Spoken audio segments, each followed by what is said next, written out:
قرآن جیسا پر لطف اور لذیذ کلام رب العالمین نے اور کہیں بھی نازل نہیں کیا۔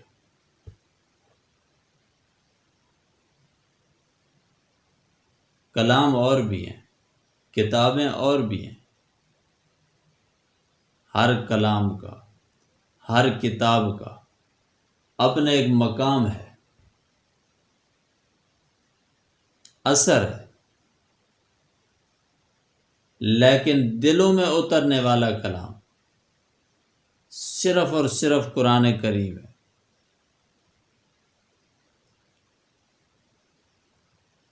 جس نے مردہ دلوں میں جان ڈالی، جس نے مری ہوئی روحوں کو دوبارہ زندہ کیا، انسانی تقدیروں کو بدلا، وہ اللہ کا قرآن ہے۔ اس کے ایک ایک حرف میں رب العالمین نے ایسی تاثیر اور کشش رکھی ہے، غیر مسلم بھی جب سنتا ہے ایک مرتبہ ہل جاتا ہے۔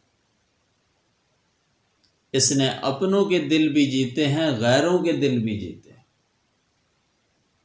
حضور اقدس صلی اللہ علیہ وسلم جب دار ارقم میں بیٹھ کر قرآن پڑھتے تھے، کفار مکہ چھپ چھپ کر آقا کا قرآن سنتے تھے۔ ایک طرف رویہ یہ تھا، تالیاں بجاتے تھے، شور مچاتے تھے، وقال الذین کفروا لا تسمعوا لهذا القرآن والغوا فیہ لعلکم تغلبون، شور شرابہ کرتے تھے تاکہ قرآن کی آواز دب جائے۔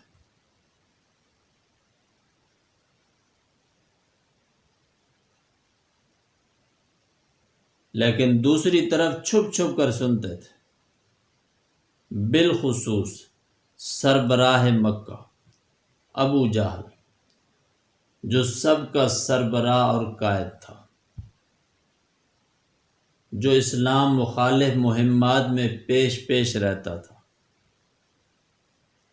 یہ چھپ چھپ کر آقا کا قرآن سنتا تھا۔ اس کے دوسرے ساتھی بھی سنتے تھے، اس کے کئی ساتھیوں نے قرآن سن کر اسلام قبول کیا۔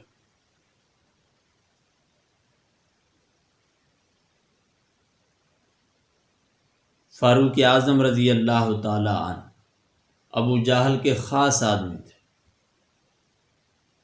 قرآن کا مدرسہ ختم کرنے کے لیے جا رہے تھے، لیکن جب قرآن کے قریب پہنچے، قرآن کے ماحول میں پہنچے، سمجھ گئے یہ کسی بشر کا کلام نہیں، قرآن سن کر اسلام قبول کر لیا۔ قرآن کی برکت سے رب العالمین نے کفر فاروق کو اسلام میں تبدیل کر دیا۔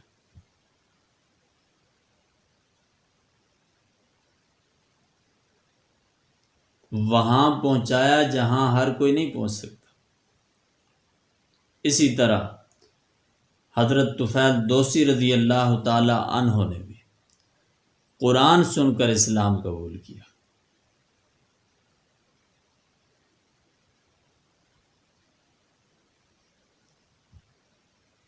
اس نے غیروں کے دل بھی جیتے۔ اس کے علاوہ بھی اسلام کی تاریخ میں کئی واقعات ہیں، کئی مثالیں ہیں۔ امیر شریعت سید عطا اللہ شاہ بخاری رحمہ اللہ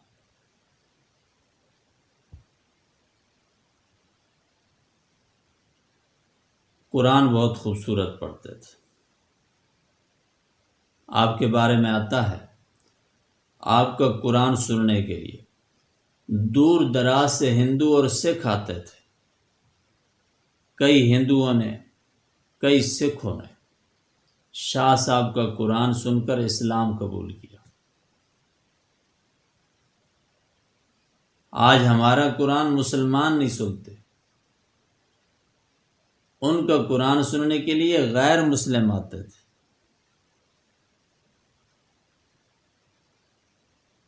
راز کیا تھا؟ اس کا سب سے بڑا راز یہ تھا، شاہ صاحب خاندانی سید تھے، حسنی حسینی سید۔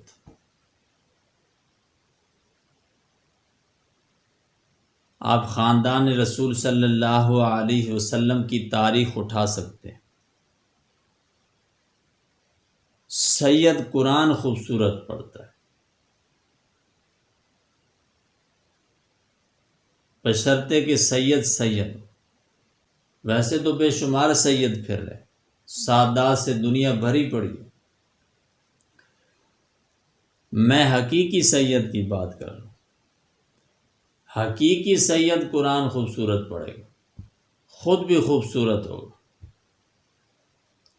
اسی وجہ سے شاہ صاحب کی آواز میں اللہ سبحانہ و تعالیٰ نے ایک درد رکھا تھا جو غیروں کو بھی متاثر کر دیتا تھا۔ یہ اس بات کی دلیل ہے جو تاثیر اللہ نے قرآن میں رکھی ہے اور کسی کلام میں نہیں رکھی۔ دلوں میں اترنے والا کلام ایک ہی ہے، یہ اپنے چاہنے والوں کے دلوں میں ایک مرتبہ جان ڈال دیتا ہے۔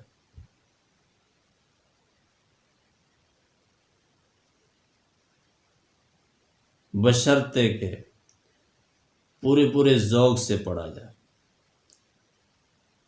ذوق ضروری ہے، قرآن کا جذبہ ضروری ہے۔ آقا کی حدیث ہے، آقا نے فرمایا اپنے اندر نیکیوں کا جذبہ پیدا کرو، جذبے کے ساتھ قرآن پڑھو، جذبے کے ساتھ عبادت کرو۔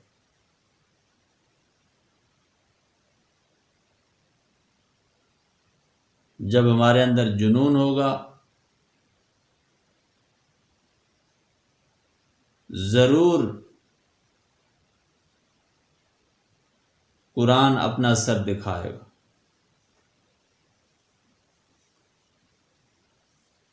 بہرحال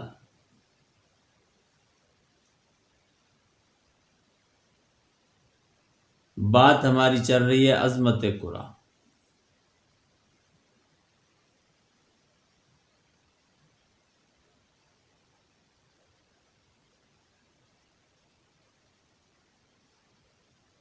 مزید اگر ہم عظمت قرآن کو سمجھنے کی کوشش کریں، اللہ سبحانہ و تعالی خود عظمت قرآن بیان فرما رہے، فرمایا انا نحن نزلنا الذکر و انا لہ لحافظ، ہم نے ہی اسے نازل کیا ہے، ہم ہی اس کے محافظ ہیں۔ اور کسی کلام کے بارے میں رب العالمین نے اس قسم کے الفاظ نہیں ادا فرمائے،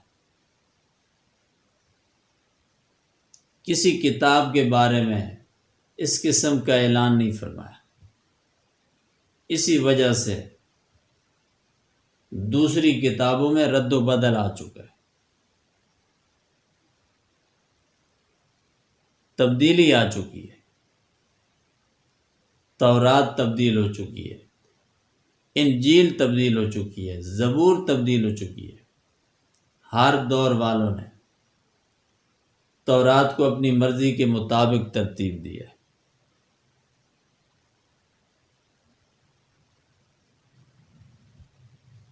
انجیل کو اپنی مرضی کے مطابق ترتیب دی ہے۔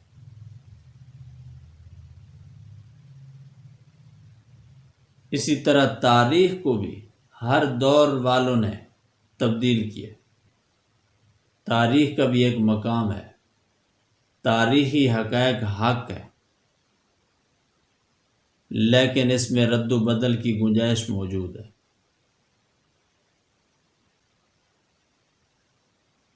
ہر دور میں مورخین کو خریدا گیا،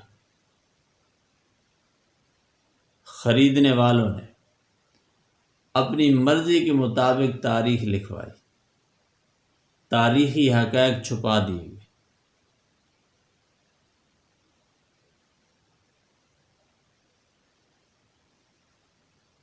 لیکن قرآن نہیں تبدیل ہوا۔ بہت کوشش کی گئی قرآن کو تبدیل کرنے کی، لیکن اس کا ایک حرف بھی تبدیل نہیں ہو سکا۔ جس طرح صدیوں قبل قرآن کریم آقا صلی اللہ علیہ وسلم کے قلب اطہر پہ اترا تھا من و عن، اسی طرح آج ہمارے پاس محفوظ ہے۔ راز کیا ہے؟ انا نحن نزلنا الذکر و انا لہ لحافظ، اس کا محافظ اللہ ہے، اسے کوئی بھی تبدیل نہیں کر سکتا۔ اس لیے ہمیں اس پہ فخر ہونا چاہیے۔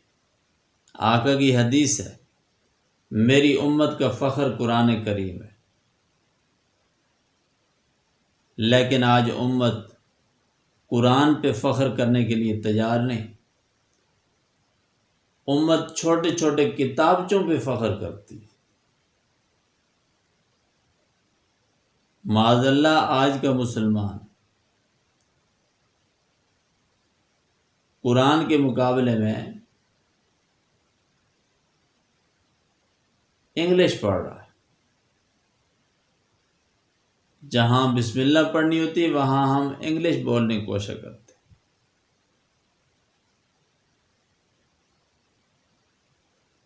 حالانکہ قرآن کے مقابلے میں انگلش کی کوئی حیثیت نہیں۔ انبیاء علیہم الصلاۃ والسلام کے زمانے میں انگلش کا کوئی نام و نشان ہی نہیں تھا۔ کوئی کتاب انگلش میں نہیں نازل ہوئی، کسی نبی کو اللہ نے یہ زبان نہیں دی، صحابہ کو یہ زبان نہیں آتی تھی، لیکن عربی میں اللہ سبحانہ و تعالیٰ نے قرآن نازل کیا۔ یہ نور ہے، یہ فخر کی چیز ہے۔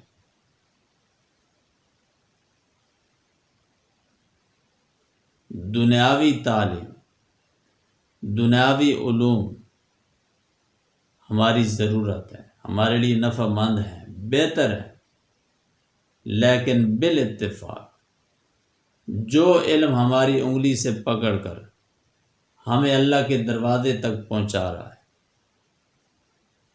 ہمیں جنت کا تعارف کرا رہا ہے، وہ دین کا علم ہے، شریعت کا علم ہے۔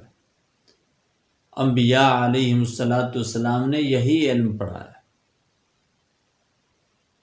کسی نبی نے اپنے مدرسہ میں، اپنے ادارے میں اپنے شاگردوں کو، امتیوں کو دنیا کا علم نہیں پڑھایا۔ کون سا علم پڑھایا انبیاء نے؟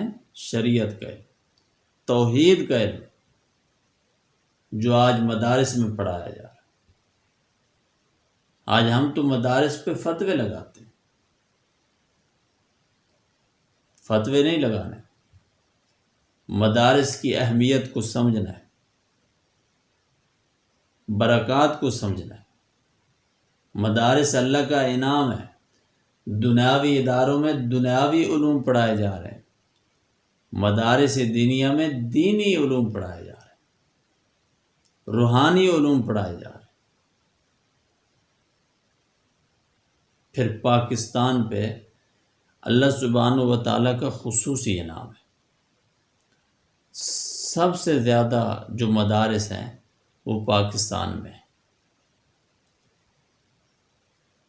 غیر ممالک سے لوگ پاکستان میں آتے ہیں علم دین کے حصول کے لیے، لیکن پاکستانیوں کو قدر نہیں، قدر ہونی چاہیے۔ وآخر دعوانا ان الحمد للہ رب العالمین۔